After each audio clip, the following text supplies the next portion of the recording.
3i Atlas. What is it?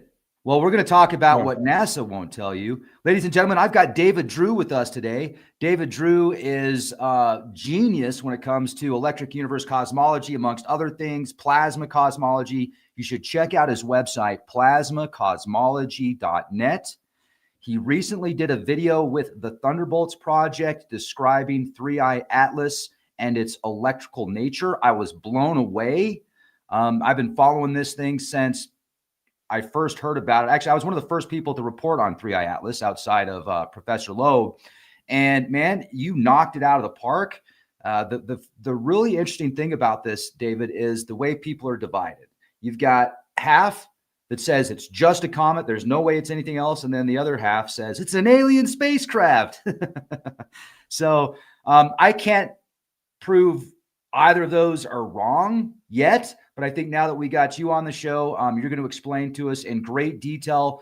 We're going to also look at the 10 anomalies that Professor Loeb has presented with the traditional cosmology of comets. And David is going to share with us how those absolutely make sense with the electric universe cosmology. So, David, it is an honor to speak with you. How the heck are you? I'm good, very good. But thank you for the flattering introduction. But I'm not claiming to be a genius.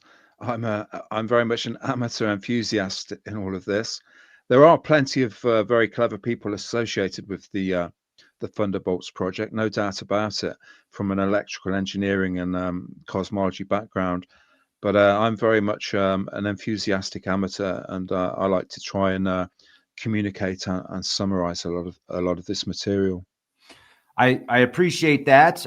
Fake it until you make it is what I've heard. So, well, that's so cool, man. So cool. And thank you very much. And really looking forward to this. Let's get into it. So first of all, tell us a little bit about you and your background and your knowledge base that links towards plasma cosmology and the electric universe, please. Well, I've actually worked in IT most of my life, so I've not actually worked directly in any of these fields, but I've had a long interest in astronomy, cosmology, the philosophy of science. I first got involved with the Electric Universe project back in the early 2000s when I put up my website, plasmacosmology.net, back around about 2005. And it's been an interesting ride since then. Oh, here is your website. I'm showing off your website right now so everybody can check it out. And so you did a video and then things just kind of went from there. And you've been researching it pretty extensively since then, I would say. I mean, you've I've written quite a few blogs in the last couple of years. I've narrated a few of those, handed them over to the Thunderbolts project, and then they've turned them into videos. I used to have my own channel back in the early 2000s, Soup Dragon, but unfortunately that got taken out by YouTube, Google. I've never been able to recover it, which is a little frustrating, but sure, these things happen. Yeah, absolutely. Well, now might be the time to get it back. I've gotten a lot of emails from people that had their videos taken down recently or previously a few years ago, and their channels have been put back up. So hopefully that's a good sign for now and for the future. Appreciate that. And so let's just jump right in, David. Like let's start with the first interesting anomaly that is referenced by many people with traditional cosmology, 3i Atlas. Absolutely incredible. So what is your thoughts on 3i Atlas? Let's talk a little bit about that first before we start breaking things down. Like quite simply, it's it displays all the features of a classical electric comet, which we've been talking about since going back decades. You've had Wal Fauna on your show a haven't you? I did. I had Wal on the show 3 different times before he went to the other side. And rest in power, Wal. You're a legend, man. Sure. Very, very nice guy. Yeah, absolutely. Did you talk to him about comets at all? Not much. Yeah, very, very little. We were talking more about like the planets and potentially how Saturn and Jupiter and Uranus may have been like activated as stars at one point. I remember that was the most intriguing thing about the interview that I did with him that I just remember off the top of my head. And I thought, wow, incredible. Yeah, I mean, the electric universe, it goes a bit further into the mythological side of things than plasma cosmology, the plasma universe, but they share more similarities than differences. But back in 2005, Wall made a few specific predictions about Comet Temple 1. I don't know if you're aware of those at all. That was the one in 2005 that NASA actually did. I watched your video on this. So NASA went to that comet and they discovered more likely plasma cosmology versus just direct gas shooting in, Sure. correct?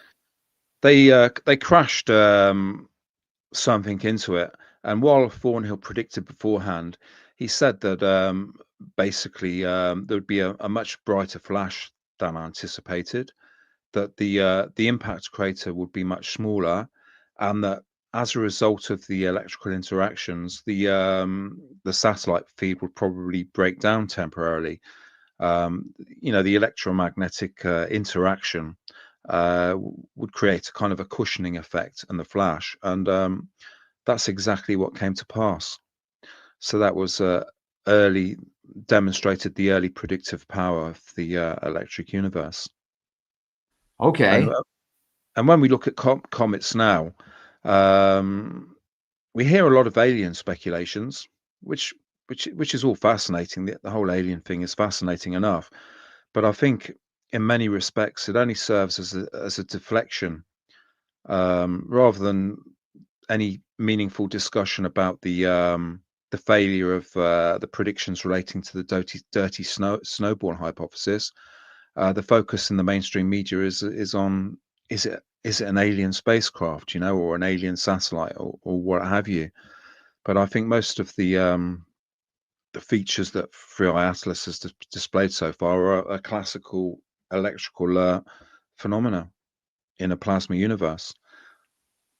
Well, I mean, first of all, that's not going to be nearly as exciting as a mothership, but it's still really exciting. I'm No, fascinated. I mean, I think it's incredible. And so there's definitely some things that I'm still questioning with the plasma cosmology, et cetera, that you've explained. For example, the orbit of it, I find just fascinating. And I'd like to get your take on, or the trajectory, the way that it's maneuvering, it seems like almost around certain planets and not hitting planets. But I was also really amazed by the math, like the percentages that Professor Loeb came up with, in saying that there's a 0.5% chance or whatever that this would be making this movement if it was not artificial. And then I had another rocket scientist on the show, Greg Allison, really nice guy, but he's more of the traditional cosmology of the universe and comets. Being a contractor at NASA, obviously he was sure. but he came up with similar percentages, like similar equations when it came to some of the numbers that the Professor Loeb had put out there. And I asked, how did you get that? And he said, it's hairy math, Rex. And I'm not going to question him because he really is brilliant.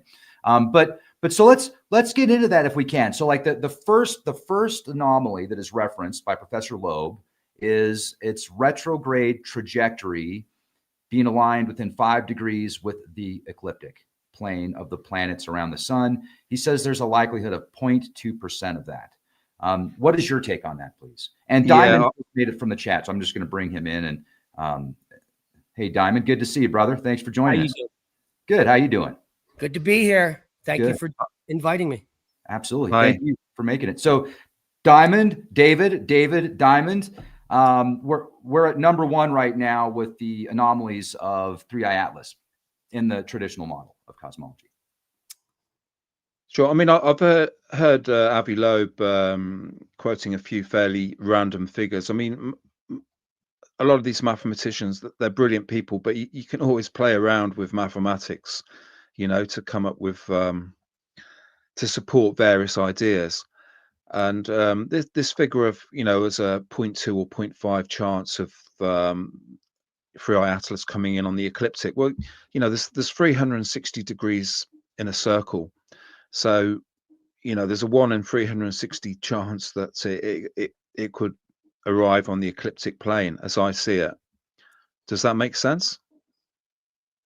Yeah, I think it makes sense. And the thing about it coming in on the ecliptic is it's easier to spot than asteroids coming in from above or below us, because most of the telescopes are trained on our local planets. So it's just that we picked up on it more quickly.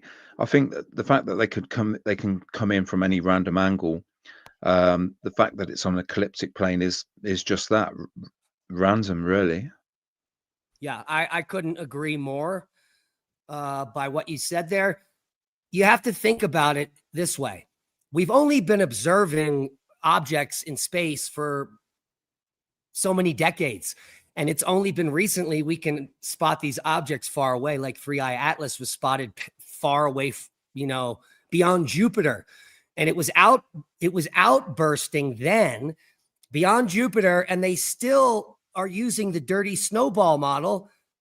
And the impossibility of a dirty snowball to be sublimating past Jupiter is not in their purview. It's insane. Not only that, we've only ever observed 3 interstellar objects. So to go out on a limb and say that this is unique or odd is just dumb. It's just dumb. That's right. I mean, 3I, that's literally what it means. It's only the 3rd interstellar object that we've observed. I mean, I'm sure there's plenty more flown around in recent decades and we've missed them, but obviously our telescopes are much better now, and one thing and another. Yeah, I mean, these speculations are becoming, it's all going a bit crazy. And the fact that it flared so far from the sun, again, that speaks to electrical interactions, because it's too distant, too cold out there for it to be just sublimation. It speaks to electrical interactions because that comet is moving through differential plasma electromagnetic fields, which are at all distances. They're double the brightening and the color changes. I think it all relates to a simple plasma phenomenon known as double layers. Yeah, and its proximity to the sun, and when it got into its closest approach, and then when we saw it off the backside of the sun, when it became visible, it was 7 times brighter than it should have been. That is the key there. All of these observations are predicted by the electric comet model, that as the comet is traveling through an electrical field, it is responding. And so we would see an acceleration if it is the opposite charge of that field that it's moving in as it gets to perihelion. We would see brightening. And what I find interesting is, and David, please talk to this. In the last decade, we visited comets. They show a barbell structure, which is indicative of plasma scouring. And it's explained in the electric comet model. And we even struck a comet recently, and it did all of the things that Wall Thornhill suggested. There would be an outburst before it hit. The crater would be smaller than we thought. All of these things occurred. And by the way, there's no ice on these comets. They are terrestrial rocks that have been shot into space, by the way. So, I mean, how can astrophysicists and these astronomers be so naive, not know about the electric comet model, and not know about all these things that you and I can speak freely about? Well, let me jump in on that real quick. And I just wanted to make a comment because, like, obviously Greg Allison, Greg's a really nice guy. Greg's he's a genius. He's literally genius. I mean, he's working on stuff right now for defense contractors that he can't even talk about. He launched a rocket into space that made the Guinness records in 2000. I mean, he's brilliant. And he's looking at the traditional cosmology as well. I had brought up the EU cosmology to him, and it's almost like it didn't really register. And not that he didn't understand it, but just that he was taught differently. So I think in credit of people that are genius and or really smart and not looking at this model, it has to do with their upbringing and their education and the people that they've been around and just the information that was previously available. Now, with that said, I think that it's definitely something that they should look into. And maybe with us doing this podcast, people like Professor Loeb and Greg and others that haven't really studied the electric universe or plasma cosmologies will start to do so more. But I think that, when we bring up the ecliptic and the location and the trajectory of this comet, there's people in the chat that I'm even reading the comments, like it's not really, they're not convinced, which is fine, which is totally cool. So I'm just trying to think of how could we explain it better, if it is a natural trajectory from an electrical comet. Like, how could we describe that in better detail so that they could pick that up and like, okay, I get it now. It's not necessarily an alien spacecraft. Sure. I mean, getting back to the mathematics of it, yeah, sure. There's a lot of very clever people, but the basic problem with plasmas and electromagnetism is that they're very difficult, almost impossible to they're not amenable to mathematics. They're too random. It's like Hannes Alfvén used to say, you know, the laws of mathematics are very elegant, very beautiful, but it's only plasma itself that that doesn't understand how beautiful they are and refuses to follow these elegant mathematical laws, you know, straight off the bat. And we discussed Comet Tempel 1 a bit earlier before Diamond came on. Yeah, while Thornhill made a number of successful predictions there, but they're still denied in a lot of quarters. It's amazing. You know, I've seen debunking videos from the Y-files and here and there. They said they looked for them, but they couldn't find the predictions. It's bizarre. They're well documented. Why do you think that is? What do you think? Do you think it's just because they don't want to rewrite the textbooks, or do you think it's like, Yes. Okay. Yeah, Very much so. Comets are considered the Rosetta Stone of the universe, of the solar system. So if they have to admit that there's problems with their model, that they've got it wrong, then it kind of says, oh, perhaps we need to start over. And that's a bit uncomfortable. We're looking at a paradigm shift in the making, the beginning of a paradigm shift, and that's obviously very uncomfortable for a lot of vested interests and experts. yeah, Rex, you and I talked about this the other day. So we have a standard model of cosmology that is science fiction. There's an imaginary Oort cloud somewhere on the outside of the solar system, and this is and Jupiter is responsible for all cometary action. It's just nonsense. The reality is that these rocks, asteroids or comets, the only difference between the two is that one is charged. So comets have an electrical charge or are discharging when asteroids are not discharging. They're just rocks floating around. So maybe they've done all their discharging. Regardless, they're just terrestrial rocks. So all of these objects came from planets that were destroyed in a catastrophe. We have evidence in our own solar system right here. It's called the asteroid belt that occurred here. And so these rocks are being created all the time. And the ones that are created in especially electrically charged environments are comets. And there are interstellar comets. We describe this like if a body 1/3 the size of the Earth hit us head on at 100,000 miles an hour, objects would be ejected out of the solar system at relativistic speeds. These are interstellar objects. And now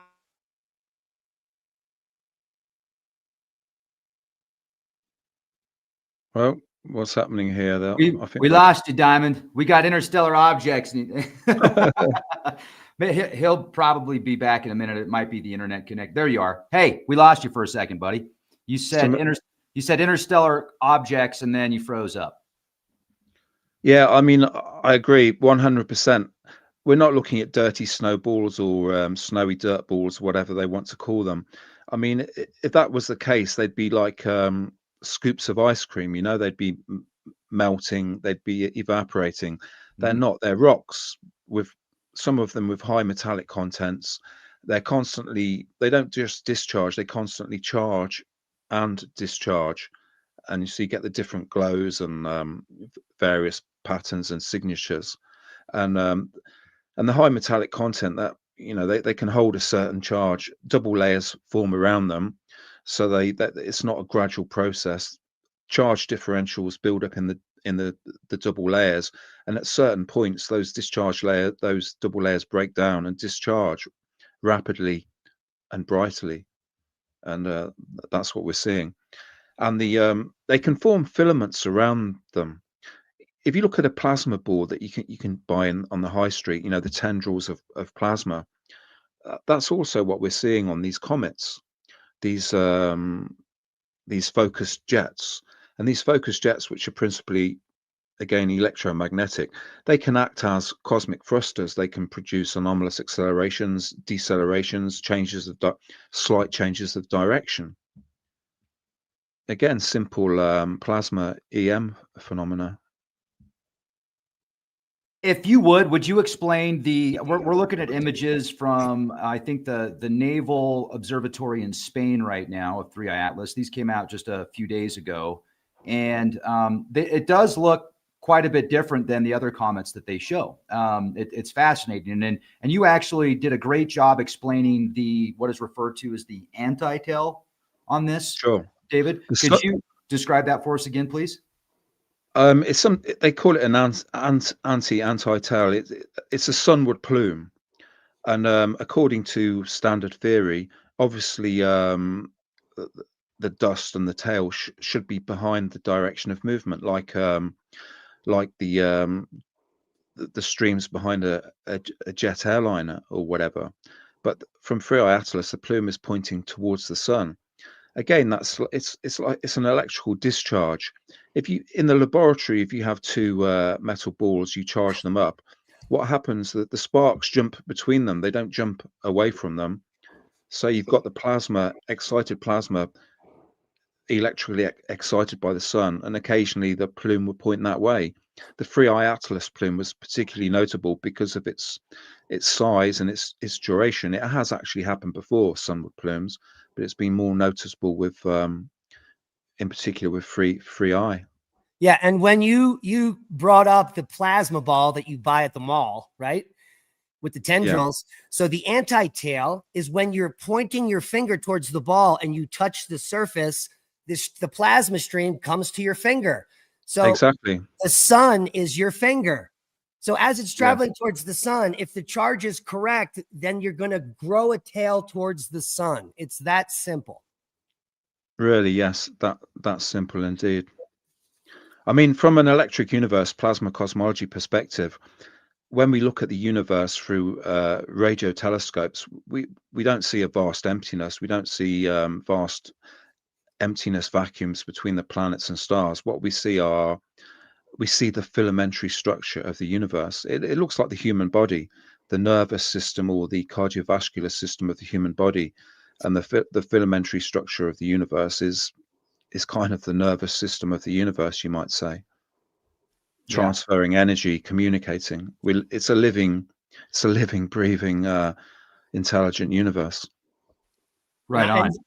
And as these rocks, the interstellar ones, like 3I Atlas, are moving in between solar systems, they are constantly being bombarded by cosmic rays. And this is probably, there's some process happening, which is sublimating material out of the rock and concentrating metal, because we've got certain types of interstellar objects that have high metallic content. And I think it's the cosmic ray bombardment that is concentrating the metals and exiting all the other elements that we get these. It's weird. So what we've learned in the last few years is that all of these objects contain all the building blocks of DNA. So that means life in the universe is ubiquitous because all these rocks bombard planets. They contain the building blocks. They also have metal. They're also being charged as they move through space like a battery. It is so fascinating why we don't want to grab onto this information and dive in. It's just sad. It shows that science is like broken, or nobody cares about getting to the bottom of things. What are your thoughts, David? Science has become the church it once mocked. Ironically, it's full of rituals and invisible this and that. I mean, dark matter has basically become the free variable to balance all of the failing equations. It's conveniently invoked every time observations fail to match theory. And now they claim dark matter and not dark energy make up at least 90% of the universe. And we've wasted $1 trillion trying to find dark matter. $1 trillion. That could feed every homeless people on Earth. It's absolute nonsense. And this needs to stop. I mean, How well, many? Simmer down now. Simmer down. Simmer down. All right. no, Um, I yeah. understand the anger entirely. It's a pretty wretched system. It's there's a large element of corruption to it. When people choose to look the other way and ignore the obvious, then we're talking not just about egos, grants, and prestige. There's a lot of money involved, and a lot of that money's been wasted. Yeah, unfortunately. Well, you know what? It takes independent researchers, people like you, like Diamond, like me, like those that are watching this podcast to put this information together and say, look, we've got other data that completely explains or does a really good job explaining some of these anomalies. And I'm fascinated, man. Like I said, I would love it if it was an alien spaceship. Sign me up. Let's go. I want to meet my overlords. I'd be like, we come in peace. But, is it a spaceship? Probably not. Well, as far back as 2014, the electric comet model goes back past there or right around there when Comet Ison was coming in. I was observing it the entire time. I predicted that because it was so close to the sun, when it went around the sun, there would be a huge coronal mass ejection. That occurred. So that's more evidence. Plus, the ion tail changed. The luminosity was brighter than it was supposed to be. And now we see this with Comet Lemon, a perfect electric comet with multiple ion tails. David, you've probably seen some of the astrophotography with that.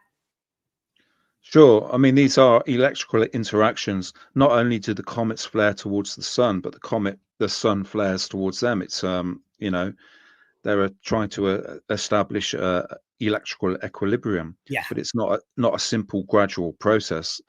Double layers form and break down, and that's why you get the flaring. Yeah. If I can, let me ask the next question here. This would be number 3 on the anomaly list. Its nucleus we're referring to 3I Atlas, is about 1 million times more massive than Oumuamua, which I thought was a really cool interstellar object as well. I was fascinated with it. I don't like the artist renditions of flying space turds. I think they could have shown us some better footage with the money they have. I'm just saying, that's my opinion. But anyway, its nucleus is about 1 million times more massive than Oumuamua and 1,000 times more massive than 2I Borisov, while moving faster than both. Altogether, with a likelihood of less than 0.1%. Your thoughts? Well, there's no doubt about it. It's a very big, compact comet. It's a huge lump of rock, and it would seem that it also has a high metallic content too. Yeah, and images that just came out from China's Tianwen-1 show that it is elongated and it's tumbling. Have you seen that imagery? Yeah, it's terrible. It's like a single pixel. It's like 8 pixels. Yeah. So I have that if you want to show it, but it's a tumbling barbell. Can I share? Yeah, please do show it. Let's take a look at that. That'd be great. How do I share my screen on your? There's a plus button on the bottom that allows you to share screen, and it just says, yep. Okay. Got it. Let me see if I can find this. Yeah, here it is. And I want to thank you, Diamond, and I want to thank you, David, for being here. David is up at like the brink of dawn. He's out in Norway, so he probably got up at like 4:30 to do this interview. So, David, you're awesome. It's evening. It's 6 o'clock in the evening here, not 6 o'clock in the morning. Oh, never mind. Just take back what I just totally said. Well, that's better. It's all fine. Cool. So I shared it. All right, let's take a look at this. Here we go. Clearly, that is a tumbling barbell or an elongated object. Well, that's what the ESA looked like. It looked just like that with the ESA, and people were trying to say that it was some type of like TIE fighter jet or space station or alien spacecraft, and I kind of laughed at them. But yeah, so this is showing actually. Now, do you think that some of it might be outgassing as well when we look at that ESA footage and it appears to be structure and it looks that way because the picture quality is so bad? But is it outgassing too potentially, or is it just it's the dumbbell you're talking about? Probably some outgassing going on as well, which could also could create the tumbling motion. Yeah, like 67P Jevernenko, that dumbbell comet, I think was tumbling. Was it not, David? I think most of them spin around, or in this case, tumble to some extent. Yes. I mean, tying in with the alien hypothesis, early on, a few weeks back now, we were shown what appeared to be like a tubular structure, but I think that was more an artifact of slow imaging, you know. Right. Oh, And yeah. they even claimed that, and it was actually multiple shots lined up, which formed a bar. Yeah. Yeah. I mean, Well, here's the funny thing. Everyone's claiming that NASA and other scientific institutions are withholding high resolution images of this object. It's absolute nonsense. This is China's best imagery of the object, and it's only 5 pixels. I mean, get over yourself.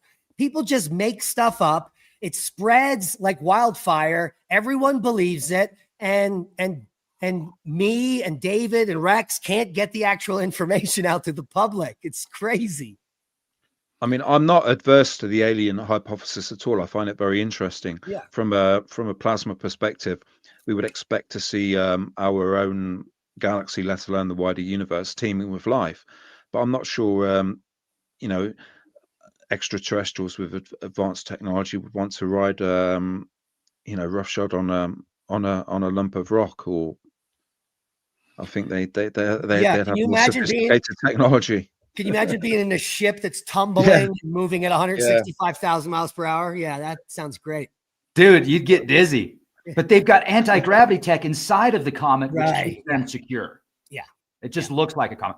You know, all great theories. I love all this stuff, and I'm going where the data's taken me. And right now, the data is taking me on the electric universe theory here. So I love it. Absolutely. All right. Well, let's get to the next one here. This is one that I know.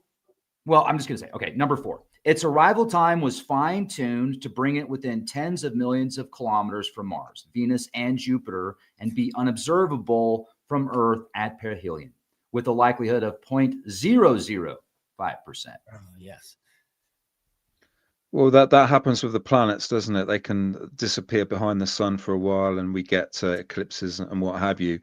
I don't think that's quite so anomalous as some are suggesting.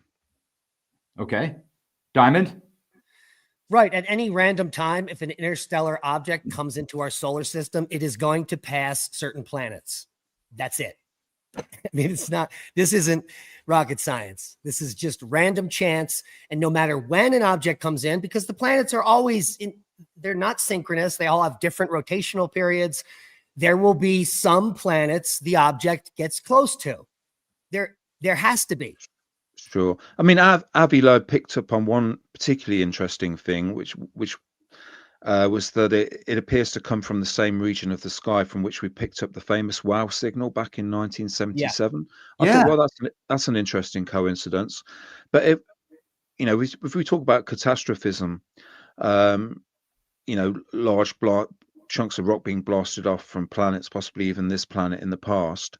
The famous catastrophist Velikovsky, he said he predicted radio signals from the planets and Jupiter in particular many decades ago, and these were considered outrageous. This was considered as outrageous nonsense back then, but it's since been verified, as have so many of his predictions, although they're still scoffed at. So electrically interacting comets could also produce what amount to what appear to be anomalous radio signals. Yeah. Okay. Yeah, absolutely. Velikovsky, fascinating researcher. Okay. So the next one would be, and I think that I'm glad you brought up the WOW signal. Its gas plume contains, and this is number 5, its gas plume contains much more nickel than iron, as found in industrial produced nickel alloys, and a nickel to cyanide ratio that is orders of magnitude larger than all known comets, including 2I Borisov, with a likelihood below 1%. Now, obviously, they've only got 3 interstellar objects to work with here that they are telling us about, but what is your thought on that one? Well, there you go. It must be a spaceship. Yeah. Yes. There you go, guys. Listen to this. So they're claiming that the nickel iron ratio is off. By who? I mean, like, it's off by what? We've only seen 3 interstellar objects. The objects that are in our solar system that we observe, or that we can that are on the surface of Earth that we pick up and thin section and look at, have equal nickel iron ratio, right? Well, what if interstellar objects have only high concentrations of nickel and we don't know because we've only seen 3 of them? It's like they're dumb. They can't get out of their own way. We don't know anything about interstellar objects. It has nickel, like all of the things we know on our solar system have. It just has more of it. It's not that significant. It's not like 1% of anything. It's just so dumb. It's off by their expectations. Yes. So, why not confront the fact that It's perhaps aliens. expectations are wrong? Perhaps it's not the what's the expression? Sometimes the anomaly proves the rule, but sometimes basically the dirty snowball hypothesis is melting. Yeah. What is the term that you said in your who said it? They're surprised about the surprises that are surprising them. Oh, that's a classic Wild Thornhill quote. Yes, it's surprising that they continue to be surprised by all the surprises. Yes, I love that quote.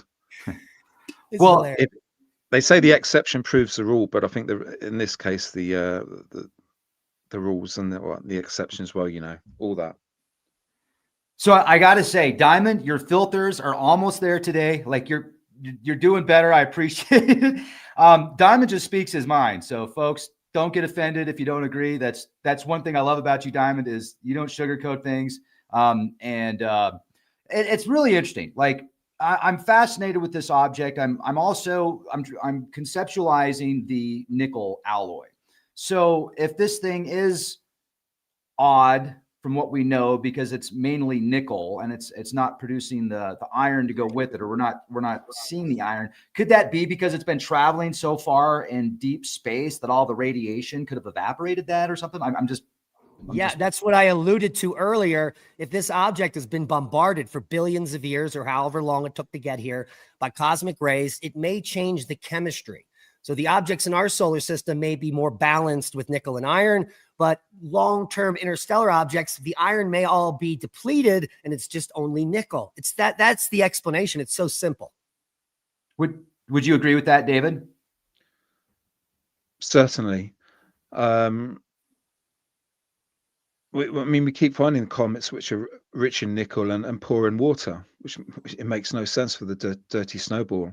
In plasma physics, the discharges naturally sort ions and mass and charge. Heavier elements spiral one way, lighter ones another. So it's the comets are kind of the universe's own sorting hat, separating elements electromagnetically. Okay. And then number 6, I would probably be the same explanation then. Its gas plume contains only 4% water by mass, a primary constituent of familiar comets. Diamond, anything to say, or you just get a familiar comets? That's not even a reality. There is no such thing as a familiar comet. All the comets that we've looked at, there's some of them that are barbell shaped that are electrically discharging. Like 67P, we have astrophotography of that object literally discharging when we're photographing it. David, you've seen those pictures, correct? I mean, you can see it discharging at the surface on 67P when we were there looking at it. Yet they claim it's sublimating ice. But when you're looking at the object, it's a solid terrestrial rock. There's no ice there, and it's discharging off the surface. I don't know. How long do we have to wait until someone figures this out? It's insane.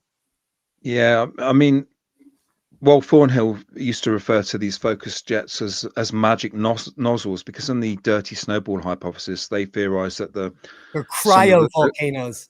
There's liquid under the surface, and then you get a hole in the surface, and then the liquid blows out like some kind of geyser. But these long filamentary tendrils, they stretch for a long way in random directions. It's not sublimation, it's not liquid. It's electrical spluttering. And I find it fascinating that we've got all these examples in the last 10 years of rotating plasma filaments in the tails, which are predicted in the Birkeland current model, and nobody cares. It's just green sublimating ice and blah, blah, blah. Sure. Here I am in Norway, and Christian Birkeland was a Norwegian, of course, famous Norwegian with his Torella experiments, and he was the first to speculate about all this. And the currents in space are named after him, Birkeland currents. In mainstream cosmology, electricity is considered a kind of interesting, trivial side effect, and that it doesn't really do anything significant. But on the contrary, it's the driving force. Okay. So the extreme polarization, that can be explained pretty well with the EU model as well. And would you just go over that again with us? How do you mean by the polarization exactly? Well, according to number 7, it shows extreme negative polarization, unprecedented for all known comets, including Borisov, with a likelihood below 1%. Okay. I'm no expert on this. They refer it as polarimetry, don't they? They can measure the light refraction, and 3I Atlas has an unusual negative branch. It's not a light refraction that will be expected from a snowy dirt ball. Again, that speaks to the different elements, the composition of the comet. That's funny you say snowy dirt ball when they say Yeah. dirty snowball. Well, they used to say dirty snowball, didn't they? Yeah. But then more recently, they occasionally say Snowy dirt ball. snowy dirt ball, because there's more rock and than they were expecting. Yeah, Rex, I just shared you a 67p shot where it's discharging, and it's undeniable that these are not cryovolcanoes. It is the surface of the comet being electrically plasma scouring is happening right there. So you can see now the standard model would say each of those vertical white lines would be an underground cryovolcano shooting out. I mean, it's just insane. None of that is happening on this rock. There is no snow underneath the rock. When you look at this object, it's literally a piece of a planet. It looks like there's some sedimentary layers there, maybe some igneous stuff, but it looks like a chunk of a planet that's blasted into space, has been scoured into a barbell, and we are looking at it being scoured. That's what this discharge is. Those patterns look a lot like auroral patterns, which Yeah. we often get to see from here in Oslo. Yeah, So, yeah, it's Very there. cool. It's there, hidden in plain sight. It's right there. I mean, maybe let's do the conspiracy thing for a minute. Maybe they don't want us to know the electrical nature of the universe. Maybe they don't want most people to know the actual cosmology of these asteroids and these comets, so they can, they can keep with their snowball, and then they can say, "Oh man, that doesn't make sense." So then the population will speculate aliens, and they can just keep these rabbit holes going. I don't know. I'm like, what's the agenda here? Why are people at these levels not showing us this information? Your thoughts, David? It's an interesting angle because it all seems so obvious. So I'm aware of some of the conspiracy theories, but I guess you should always say never attribute to a conspiracy what's better explained by ignorance. But there's also the theory, which is interesting, that the deep state have a handle on a lot of this electromagnetic stuff, and that they're perhaps experimenting with electromagnetic propulsion and what have you. And this could be one angle that motivates them to keep it somewhat under wraps.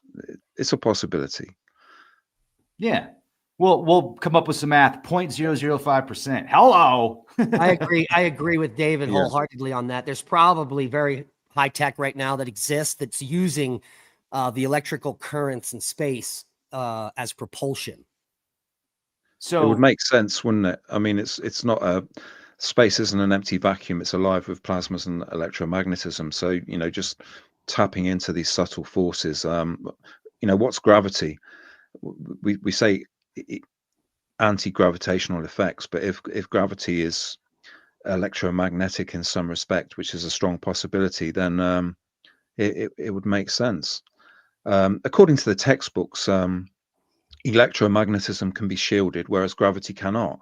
But I think that's probably an oversimplification. The electromagnetism to which we're familiar might just be a secondary or tertiary electromagnetic effect, secondary or tertiary to actual gravity. which could be the alignment of dipolar alignment of the atomic structure. Wolf Thornhill went into this a bit. It's all speculative, and it's very difficult to measure, but I'm not sure about curved space-time. I think electromagnetism probably makes a lot more sense at many levels. Okay. And could you explain through the EU or through the plasma hypothesis as well? So when we get to, dang it, where did it go? Yes, near perihelion, it brightened faster than any known comet and was bluer than the sun. Both of you guys have explained this very good, and I was hoping you could do it again for us here on Leak Project.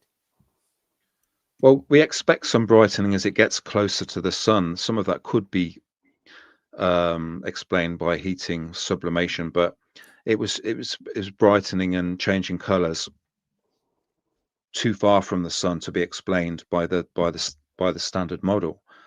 But when it flared bright green, that's a classic signature of carbon dioxide being excited by electromagnetism. But the other colors also speak to the differing composition of this comet. It's not, again, it's not an icy snowball. No, certainly no not. way. Look at this. Look at that image. That's a great. Which comet is that? That's 67P as well. That's 67P. Okay. All of these are, yeah. Yeah, a distorted barbell shape again. And what's interesting is in the constricted neck of the barbell is where most of the scouring is happening in lots of the images, like this one. I mean, look at this one. This is why that neck is there, because most of the plasma scouring is happening here in the center. Because as you have a magnet, just like the Earth, we've got auroral belts at the North and South Pole. Those field lines come into the equator. So on an object like this, the North and South would be the big lobes, and the field lines would come into the center here, and that where the electrical excitement is happening, and that's why the scouring is occurring. And most of these objects, most of them are dumbbell or barbell shaped, because if they're electrified, that's where the activity is happening. That's where the electromagnetic belt tightens, so Right. to speak. Yes. And sometimes the opposite effect occurs. Like Rex, you know about the Death Star moon, right? It has a bulge, an equatorial bulge. Let's show that off. Let's show that off. I want to show that. So that's the opposite of this, but it's the same type of effect. So the scouring is happening at the poles as opposed to the equator.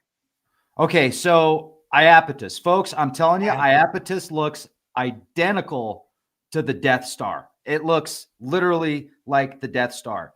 And I'm still not 100% convinced it's not the Death Star. But Diamond is going to share with us some really cool EU cosmology on Iapetus. Let me pull this up right here. Okay. Boom. Check this out. I can pull it up, but you can pull it up. Yeah, got it. Here we go. Iapetus. Now, if you look at the Death Star from Star Wars, it's got the same line that goes around the center, and then like the big giant laser that comes out of it right there. I mean, but see, notice that these are all like hexagon shapes. They don't look like your typical craters. They're hexagon shapes, and that could be possibly explained pretty good with the EU hypothesis. Like the North Pole of Saturn, you get this hexagon shape, yes. And these hexagon shapes have been recreated in the laboratory with electromagnetic effects. I mean, plasma phenomena are scalable over many orders of magnitude. And this planet looks a lot like some of the concretions that have been found here on Earth. Yes. With the ridge line around the middle. And, they can be from just a few millimeters to a few centimeters, inches. But obviously this Iapetus is a scale above that, but it just looks so much like these hematite concretions.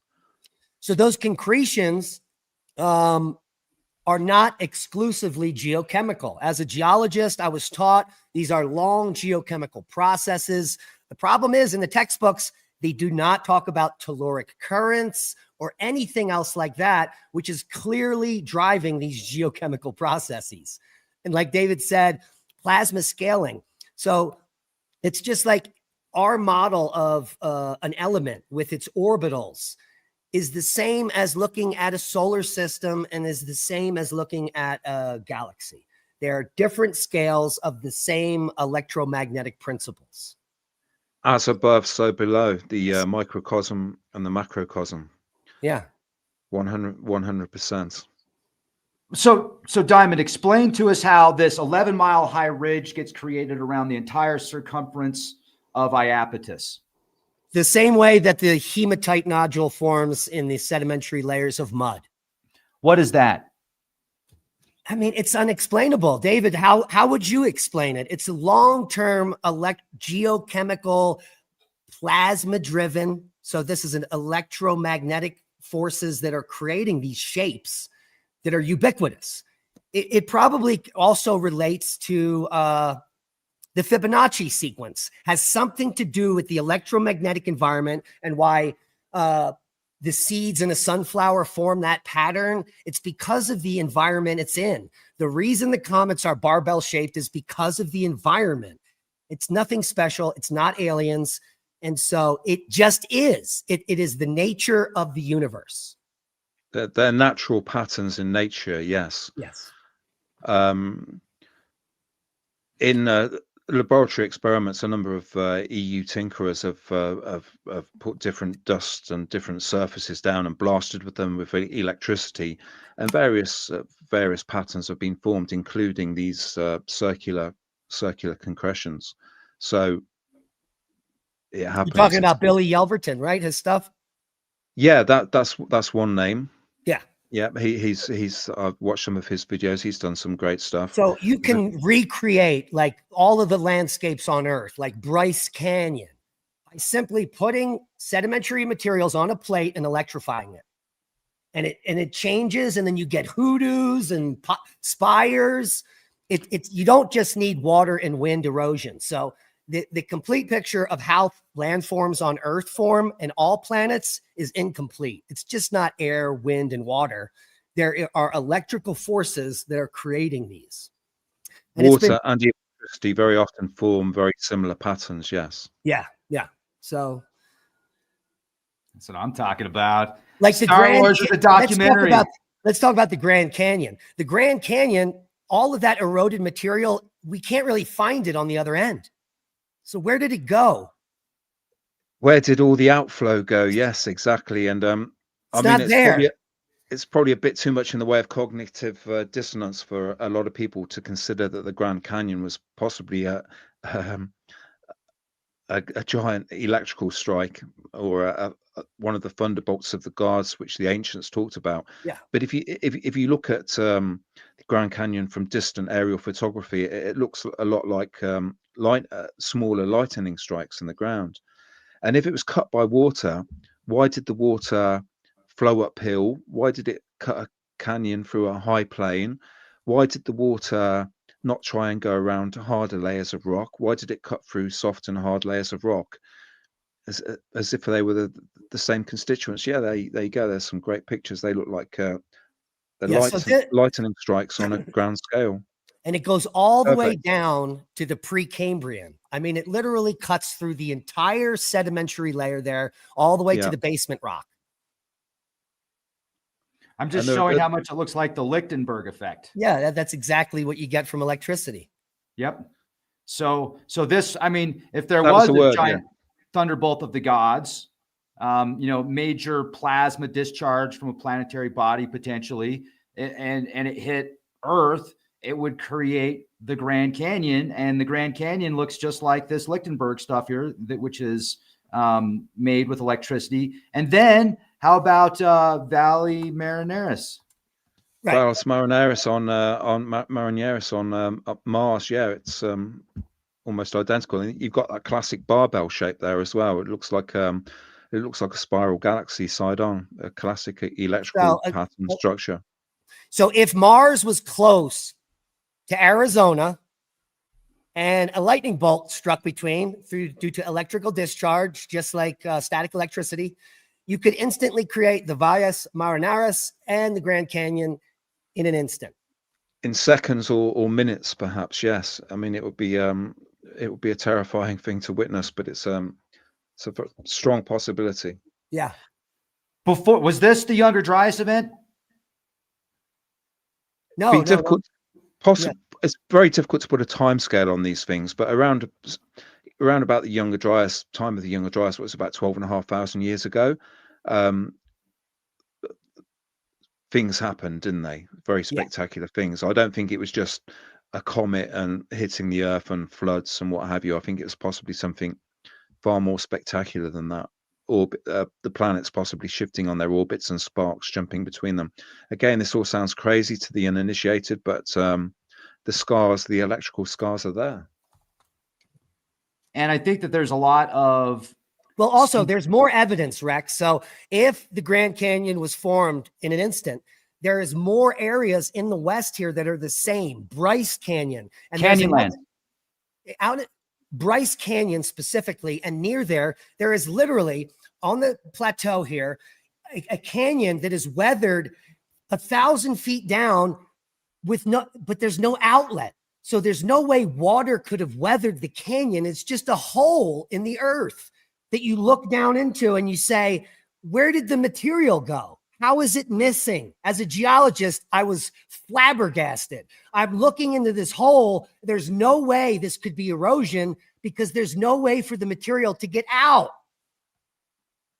Yeah, time is a free variable. When these anomalies are pointed out to them, they say, well, perhaps it happened millions of years ago and it all got washed away. But that it doesn't make sense. There's no there's no outflow. That would be significant. In all likelihood, these I mean, around the Grand Canyon, there's some huge rocks as if picked up by a giant and thrown around. Perhaps some of these rocks went into space. But this certainly isn't the outflow where it should be. Now, Diamond, you had brought up the trench at the bottom of the ocean before, an electrical discharge, haven't you? Or something like there's something under the center of the Earth that's similar to the Iapetus Ridge or something along that line? Well, I don't think our planet is different than any other celestial body. They all behave similarly, but they're all different based on composition.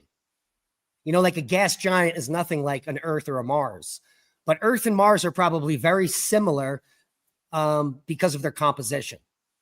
See, Earth, Mars, Venus, all very similar, but they're all different temperatures, right? Venus is boiling hot, Earth is perfect, and Mars is freezing. It's based on their position, but those three planets, the terrestrial planets, the composition is similar. I mean, we mentioned Velikovsky earlier. Velikovsky looked at a lot of ancient myths and legends, and he concluded that the ancients were talking about Venus potentially entering our solar system as a comet. And on that basis, he predicted that it would have a very high surface temperatures and that its atmosphere would be rich in carbon dioxide. I mean, this was laughed at when he made the predictions, but decades later, space probes proved him correct. Yet more accurate predictions from Velikovsky based on these ideas. Yep. Okay. Wow. Fascinating. Absolutely incredible. And you can definitely see the electrical scarring, or what it looks like electrical scarring. And then if you go back and you read through the thunderbolt of the gods, this ancient symbology and religions and deities that were created after certain events. And if you were to look at that as potentially events that took place in the heavens, the planets, the stars, the constellations, the heavens, our solar system, I think Uranus was the original heaven in ancient religion and cultures. It was actually Uranus, which is pretty cool. But I'm fascinated with this. I think this is so cool. And I'm reading through the comments, and 99% of the people absolutely love this. There's like 2 or 3 people in here that are, being your typical trolls, but other than that, it's like 99% awesome. And hey, you got to have a couple trolls in here, right? Especially when it's good. So, if you're on the internet and you're like, oh, Rex is still a big nothing burger after 10 years. Like, dude, relax. Thank you for watching and being a nothing burger for 10 years. The fact that you're still here watching, who's the sucker now? Anyway, sorry, I shouldn't read the chats while I talk to you guys, because anyway, we have plenty of trolls all over the Thunderbolts project videos. It's nothing new, and it's all good. It helps to amplify the message. You have some discussion. You can see through most of these people because they're so casually dismissive very often. Yeah, we are live. We are live, folks. Somebody said this is not, and I agree with you, David. Thank you. Sorry, but somebody said we're not live. Yes, we are. We're live right now. Yeah, we're live. We are live and alive. And I think the key is mythology. And I'm sure David would agree with me. Why is Saturn the second sun? Why were there the dog days of summer, which correspond to the rise of Saturn at a certain point during the summer? It's like, but it's all fake, right? Everything is fake and gay. Everything is fake and gay on the internet. And that's a deep rabbit. It's a deep rabbit hole. Saturn, it's often the ancients referred to it as the first sun, the best sun, first and the best, exemplary sun, and so on and so forth. It's very interesting. The Saturn Day was the first Sabbath day, and so on and so forth. Most religions carry vestiges of Saturn worship. Christmas, Saturnalia, and it's the ancients were it's an ancient obsession, right? And I don't think I don't think it's recent, David. I don't think it's in the Holocene. I don't think it's Holocene information. I think the human species, everything keeps getting older and older. As far as archaeology, Homo sapiens sapiens, just like us, may go all the way back 500,000 years. We don't know yet. We have evidence to about 320,000, and we've been looking at the sky for hundreds of thousands of years. So clearly, we have hundreds of thousands of years where Saturn could have been our sun without, it doesn't have to be recently that this obsession occurred. It could have been from the deep past. But we're talking within the span of human memory. But what is the span of humanity? I mean, I find the work of people like Graham Hancock very interesting. His approach to catastrophism, but he only goes so far. I mean, he's done a lot of work with Robert Schoch, interestingly, and Robert Schoch is starting to get into the plasma angle, and he looks at a lot of the old.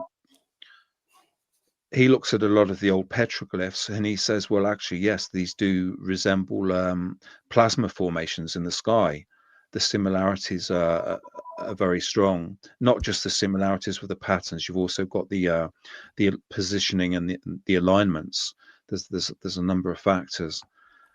So when it comes to catastrophism and the possibility of humanity stretching back much further than is generally acknowledged,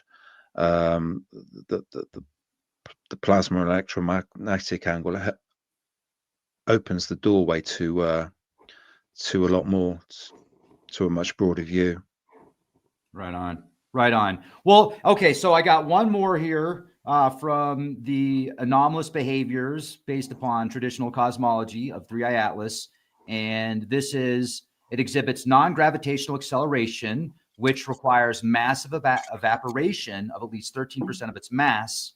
But preliminary post-perihelion images do not show evidence for it so far, which is basically, yeah, so go for it. They're basically proving the dirty snowball is incorrect. It didn't sublimate 13% of its mass. It accelerated because of what we just talked about, the interaction between electromagnetic fields. It passed the sun and it pushed itself away. It accelerated. It's as simple as having two tiny magnets on the kitchen table, and you push your magnet towards one and it pushes it away. That's it. Yep, and with comets, a little bit more complex as well, because they build up double layers, and when they explode or discharge, you end up with what is effectively a cosmic thruster, in addition to the basic electromagnetic push and pull. Yeah, what he said. In addition to basic magnets. Yeah. Right on. I want to show off your website. So this is David's website, plasmacosmology.net. Lots of information. Definitely bookmark this. And after this video, jump on over and watch this video on Thunderbolts Project. David Drew, 3i Atlas is an electric comet in real-time thunderbolts. And you can also check out the Magnetic Reversal News and Oppenheimer Ranch Project. Diamond and Leah have done some great, I think you've done a podcast on 3i Atlas. You've done many videos on the electric universe cosmology as well, correct? Yeah, maybe 100. There you go. Okay. Awesome. I've just started my own channel as well, Dissonant Dragon on YouTube. So I'll be putting a few videos up there. But a lot of them are basically the same as the Thunderbolts narrations I've done. I've just go into a little bit more detail, and I'll probably cover a few more related subjects as well. I want to find it. What is it again? So I can just tap in Dissonant Dragon on YouTube, and it should come up. Yeah, David, I'll shout you out on my show tonight. You should get a few hundred subs over there so we can get you started. Well, that would be great. Thank you. I mean, when I was Soup Dragon, I had a couple of thousand subscribers, but they've dropped off over the years. And like I say, I can't get back into that channel. Maybe I will at some point in the future. But dealing with these organizations like Google and YouTube, it's not always easy. A wall of bureaucracy. Well, we're on Google and YouTube right now, so we better send them some chocolates and flowers and say thank you. Yeah, I mean, they're great. They're great systems, all power to them, but sometimes they're frustrating too. Oh man, I hear that. I hear that. Well, let's hope for up and up and freedom of speech and freedom of expression and be able to share our minds and ideas. And this has really been just such an amazing podcast. Like, I am so happy that we had a chance to speak, all three of us. I think that this was a great conversation, and the chat comments are amazing. They're like, people love this. So thank you so much, you guys. I really appreciate you, both of you. Thank you. Yeah, one of the most free speech is a bit of a sore subject in the UK right now. You're very lucky in the States, I can assure you. I'm glad I'm in Norway. I mean, yeah, we would all be arrested. How dare you talk about the electric universe? That's so wrong. This has been the most informative hour on electric comets, electric universe theory that I've ever been a part of. Awesome. Me too.